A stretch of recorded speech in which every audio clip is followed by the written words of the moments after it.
Hai teman-teman semua, di video kali ini aku cuman pengen chit-chat santai aja sama kalian. Anggap aja ini kalian lagi denger obrolan temen kalian ya. Dan ya, di video kali ini aku pengen bahas tentang gimana tinggal di Jerman itu mengurangi rasa insecure-ku selama ini, gitu.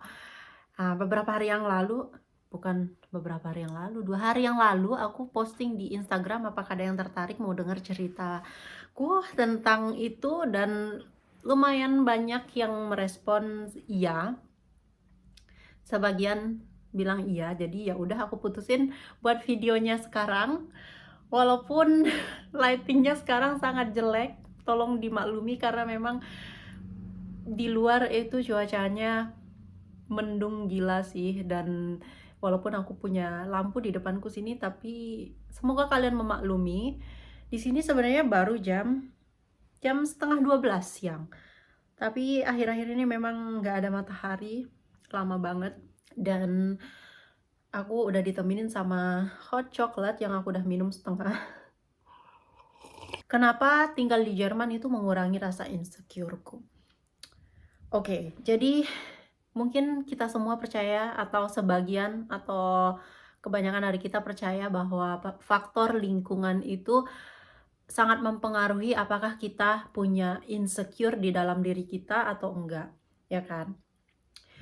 Aku pribadi setuju karena aku ngebandingin gimana hidupku di lingkungan di Indonesia dan di mana aku udah kayak rasa insecureku tuh makin berkurang, dan aku makin ngerasa percaya diri atau mencintai diriku sendiri yang apa adanya, makin menerima diri sendiri tinggal di sini gitu ya. Jadi ini berdasarkan pengalamanku pribadi aja atau berdasarkan apa yang aku alami. Kalau memang ada yang bisa relate, bisa juga cerita ke aku, di kolom komentar nanti ya gitu. Dan itu disclaimer-nya, tolong diketahui ini bukan gambaran secara umum. Setiap orang mengalami hal yang berbeda-beda dimanapun dia tinggal, dan apapun yang dia jalani di hidup ini gitu kan ya. Hal pertama yang aku point out di sini yang memang benar-benar sangat, kalau aku ditanya kenapa bisa insecure-nya berkurang, itu yang mungkin yang paling pertama muncul adalah di sini aku nggak mendengar lagi pertanyaan, "Kapan kamu menikah?" Itu itu udah hilang, udah lenyap gitu ya. Nggak ada orang yang nanya ke aku selama aku tinggal di sini 1 tahun 9 bulan. Memang relatif, masih baru ya. Tapi aku udah bisa ngerasain gitu atmosfernya yang beda banget. Di sini nggak ada orang yang tertarik mau tahu kamu kapan nikah atau apakah kamu sudah menikah, ya kan? Kalau di Indo, misalkan nih aku ketemu sama temen lama, temen SMP, udah lama nggak ketemu.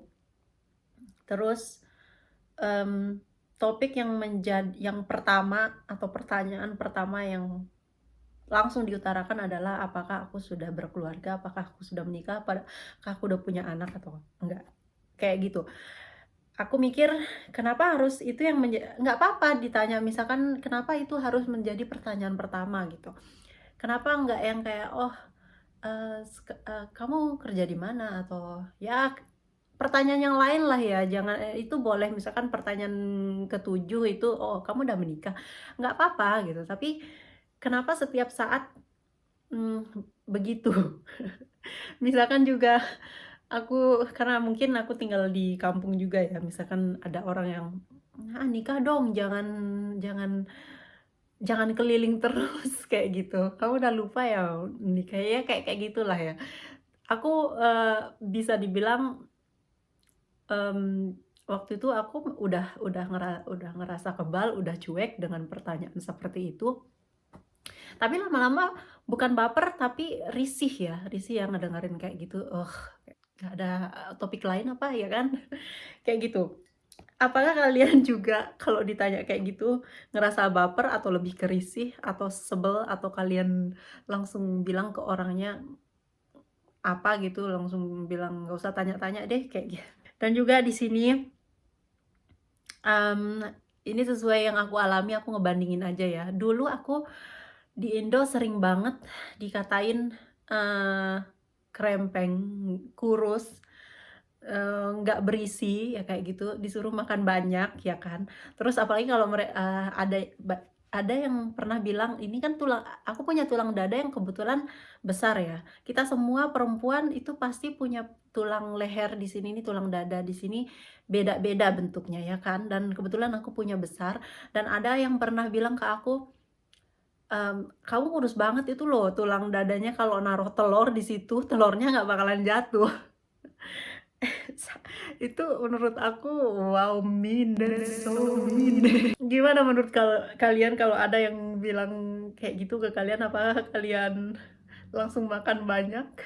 Kalau aku dulu, aku sangat berusaha supaya gimana, lebih berisi. Itu bikin aku kayak baper banget gitu, kenapa aku kurus banget kayak gitu ya. Tapi di sini tuh malah kebalikannya yang aku alamin, sama kayak umur. Mungkin bukan aku aja yang mengalami, kalau tinggal di sini, orang di perspektif orang sini, kalau ngelihat orang Asia itu lebih muda daripada umur mereka yang sebenarnya. Misalkan nih, kalau aku ditanya umurku berapa terus aku suruh nebak, pasti tebakan mereka itu jauh di bawah umurku yang sebenarnya gitu. Jadi tuh aku ngerasa yang kayak, tersanjung gitu ya. Apakah kalian juga ngalamin yang sama kalau ketemu orang asing terus disangka umurnya lebih muda daripada yang aslinya? Aku yakin pasti banyak, bukan aku aja. Karena memang orang sini kan ya, kebalikannya ya, jujur kan ya, kita ngelihat yang umurnya masih belasan tahun tapi kelihatan kayak umur, 20-an tahun, ya kan.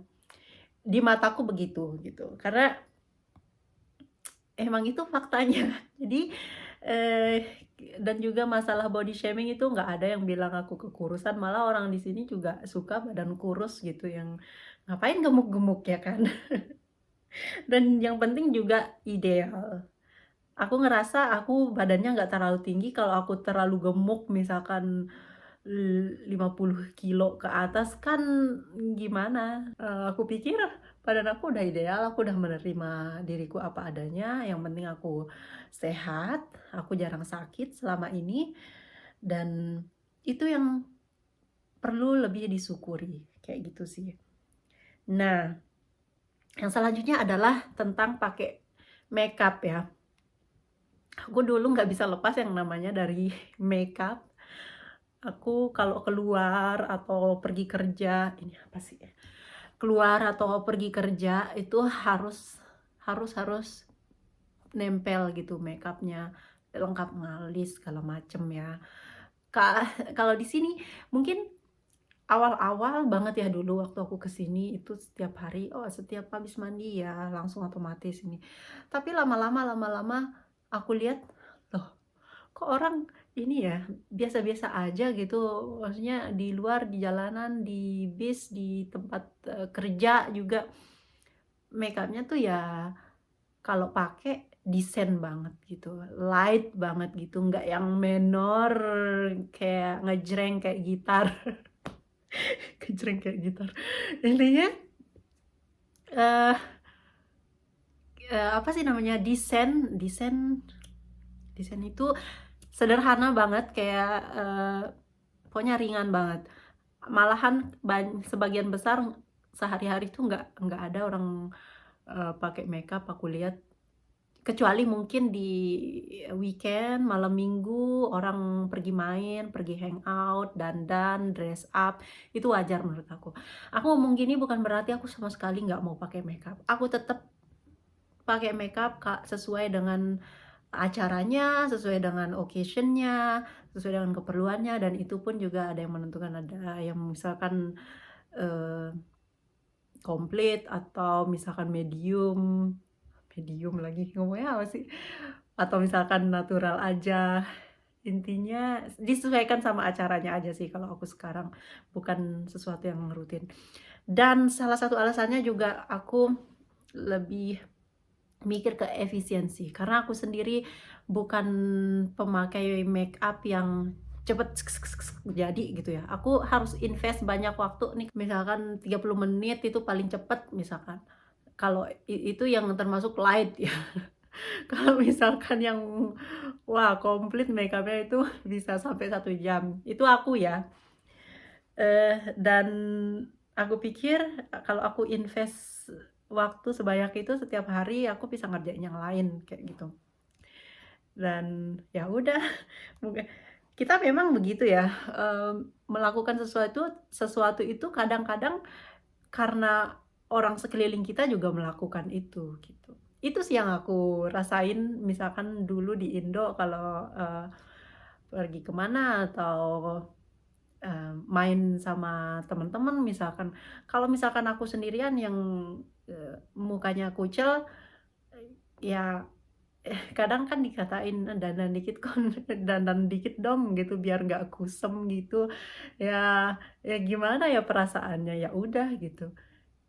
Iya apa enggak sih? Kalau kalian setuju, kadang kita ngelakuin itu karena memang kebanyakan orang itu ngelakuin hal itu, makanya kita ngelakuin itu. Pernah nggak sih ngomong ini? Oke, kalian harus paham ngomong di depan kamera kayak gini tuh bukan sesuatu yang mudah seperti kelihatannya. Mmm, itu fakta ya. Jadi tapi aku masih dalam proses belajar supaya, apa sih, eye contact-nya juga bisa terjaga. Dan ini sebuah properti supaya aduh kan jatuh ke iPad-nya. Oke, aku lap dulu. Oke, tadi sampai mana? Nah, itu soal makeup ya. Kenapa aku sekarang udah kayak bodo amat gitu, nggak pakai makeup, mau kemana mana nggak perlu mikir, eee, berlebihan gitu ya. Dan selanjutnya ini yang menarik banget, untuk aku di sini, mmm, pekerjaan di sini semuanya penting, mau orang tua yang ngerjain itu nggak dipandang sebelah mata ya. Di tempat kerjaku sendiri, di hotel tempatku Ausbildung, itu ada beberapa orang yang sudah berumur 50-an tahun, yang ada juga yang hampir 60 tahun, tetapi masih kerja di bidang servis, seperti di restoran, di bidang melayani gitu ya. Jadi di sini tuh aku ngerasa, wow, nggak diremehkan gitu orang kalau kita mungkin di Indonesia udah di udah dikalahin sama anak-anak muda kali ya untuk yang ngerjain kayak gitu, karena sama kayak di kasir ya. Di sini kebanyakan malahan aku jarang banget ngelihat, di kasir itu yang anak muda belasan tahun gitu ya. Malahan tuh yang kayak umur 40-an tahun gitu. Jadi, eee, itu sangat impress aku banget sih. Ternyata yang aku awalnya mikir pas awal-awal Ausbildung, aku mikir ini tuh, bidang ini buat aku, maksudnya aku tuh terlalu terlalu tua untuk, melakukan hal ini gitu. Ternyata aku salah gitu. Buat orang di sini itu, ah, bukan bukan hal yang perlu dikhawatirkan, karena umur 30 sendiri tuh sebenarnya masih muda, gitu. Untuk kerjaan kayak gitu seperti aku kerja contohnya di restoran Hawaii itu yang jualan makanan sampai misalkan sebelum tutup itu aku harus bersihin, mmm, alat-alatnya sebelum tutup, harus ngepel lantainya juga gitu, karena memang semuanya dikerjain sendiri. Dan juga satu lagi, di tempatku kerja itu ada orang yang, ada kekurangan yang kayak bahindar itu apa? Misalkan yang autis, itu ada di hotel tempatku kerja, dia kerja di dapur dan juga ada yang bisu gitu. Setahu aku nih ya, tapi aku nggak yakin minimal berapa pegawai yang harus dipunyai sebuah perusahaan untuk punya kewajiban punya, pegawai yang mempunyai kekurangan tersebut gitu.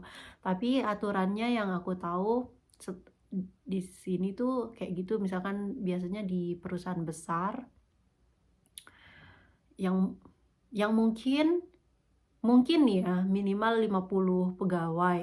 Jadi perusahaan itu wajib menerima pegawai yang punya kekurangan tersebut gitu. Aku nggak yakin betul jumlah minimalnya berapa, tapi let's say minimal 50 pegawai. Kalau perusahaan tersebut 50 pegawai, dan perusahaan itu harus menerima orang yang punya kekurangan seperti itu, seperti bisu atau autis, itu bisa bekerja di situ. Kayak gitu. Nah, di Indo aku nggak tahu deh. Cuman aku nggak pernah lihat. Selanjutnya adalah tentang punya rumah dan punya mobil gitu. Oke, aku sendiri dulu waktu pulang dari kapal pesiar, itu ibuku sendiri ya yang menyarankan untuk aku bikin rumah supaya ada yang bisa dilihat dari hasil bekerja.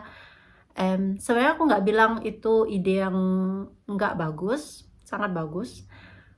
Tapi balik lagi ke kebutuhan orang masing-masing ya kan. Aku dulu hampir buat rumah gitu karena mengikuti kemauan ibuku itu. Tapi ya aku pikir-pikir, aku ternyata belum butuh gitu.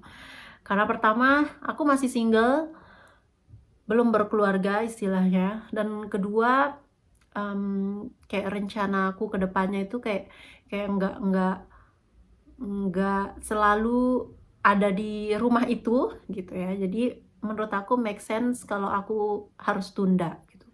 Dan iya, di Indo kan kalau kita punya rumah atau kita punya mobil itu sebagai sebuah pencapaian ya, kalau kita itu sukses dan, apa namanya, berhasil, sukses berhasil sama ya, ya pokoknya itulah ya. Dan, aku lebih memilih untuk invest ke, diriku dengan hasilku bekerja di kapal itu, untuk aku, waktu itu kursus di Wisma Jerman di Surabaya, karena waktu itu aku nggak ada pekerjaan, aku nggak ada penghasilan artinya, dan, bukan lumayan lagi, itu membantu banget, tabunganku untuk bisa bikin aku bertahan saat aku nggak punya penghasilan kursus. Jadi menurut aku itu investasi yang bagus selain investasi di rumah gitu. Dan juga soal mobil, kalau di Indo kan dulu jujur aku sendiri yang nggak punya mobil di lingkungan pertemananku, dan yang membuat aku dulu agak insecure juga, aku sendirian yang numpang gitu di mobilnya temen misalkan ya. Dan ada lah ya yang misalkan nyeletuk, "Ah, beli mobil dong," kayak gitu. Jadi ya udah gitu. Tapi kalau aku bandingin sekarang di sini, nyewa rumah itu nyewa rumah atau nyewa apartemen bahkan ya, itu hal yang wajar walaupun orang punya pekerjaan yang bagus, punya, karir yang bagus. Orang sampai mati pun nggak punya rumah itu nggak bakalan jadi omongan kalau dia itu orang yang gagal, orang yang nggak sukses dalam hidupnya. Itu yang bikin aku ngerasa, rumah itu bukan prioritas yang utama untuk aku capai dalam hidupku gitu.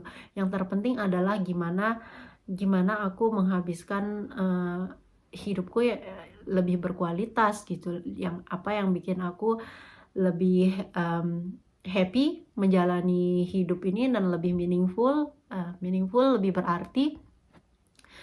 Ya, dan sama seperti, kalau beli mobil,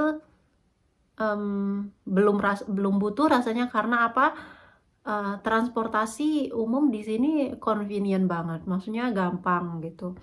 Dan juga orang naik sepeda, ke mana-mana, ke tempat kerja, bukan sekedar buat leisure ya sepeda itu di sini. Sepeda itu udah jadi kayak transportasi buat ke tujuan tertentu gitu. Jadi, sangat sangat bikin aku ngerasa, oh, aku belum butuh gitu, belum butuh. Aku nggak bilang aku nggak butuh, tapi belum butuh gitu. Jadi aku nggak mau punya sesuatu itu karena memang ada ngelihat dari orang, oh jadi aku harus ikut-ikutan kayak gitu. Kayak gitu. Aku nggak tahu apa lagi yang mau aku omongin karena ini videonya pasti panjang banget chit-chatnya. Jadi aku harap kalian ngerti ya maksud aku, dari ini sudut pandangku kenapa dari aspek-aspek itu rasa insecure-ku berkurang terhadap hal-hal tersebut, mulai dari penampilan, umur, masih single di umur 30, terus juga nggak punya rumah, nggak punya mobil, apalagi ya, di pekerjaan juga. Walaupun, sejujurnya di saat ini aku bukan yang kayak zero insecurity ya, bukan. Ada memang, insecure yang kadang-kadang tiba, yang mungkin sesuai dengan umurku, misalkan apalah ya, misalkan, ya aku pernah, misalkan insecure tentang finansial di masa depan, gimana aku membuat finansialku tuh, secure, atau misalkan gimana aku lepas dari pekerjaan corporate, kayak gitu. Tapi, mmm, maksudnya, apa yang aku jalani sekarang ini ya memang sebuah proses untuk mencapai stage yang aku inginkan gitu. Jadi insecure itu pasti kadang kala ada ininya ya, ada datangnya, ada masanya gitu, ada waktunya gitu ya. Tapi ini sebagian besar yang udah hilang, yang dulu pernah aku punya rasa insecure-nya. Ya, jadi itu kurang lebih video kali ini. Kalau kalian punya pengalaman yang sama atau bisa relate dengan ceritaku, kalian bisa share juga di komentar. Jangan lupa like videonya kalau kalian suka, dan subscribe kalau kalian belum, karena itu ngebantu banget buat channelku untuk berkembang. Dan by the way, aku juga bikin video tentang slow living atau vlog, dan juga video kegiatanku sehari-hari, misalkan mengenai Ausbildung atau pas lagi kerja. Dan juga kadang aku ada vlog saat traveling, kalian bisa mampir lihat kalau kalian belum. Ya, makasih banyak ya udah nonton sampai akhir, dan kita ketemu di video selanjutnya. Dah.